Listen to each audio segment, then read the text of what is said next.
President Ferdinand Marcos Jr. stated on Thursday, July 18, that the development of an airport in Pag-asa Island is among the priorities of the government.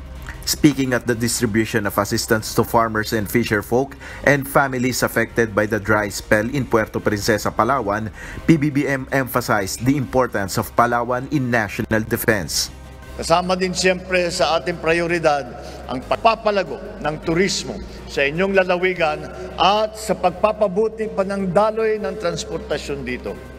Ito'y gagawin natin sa pamamagitan ng Puerto Princesa Airport Development Project at Pag-asa Island Airport Development Project. Pag-asa is an island in Kalayaan chain at least 285 nautical miles off Palawan.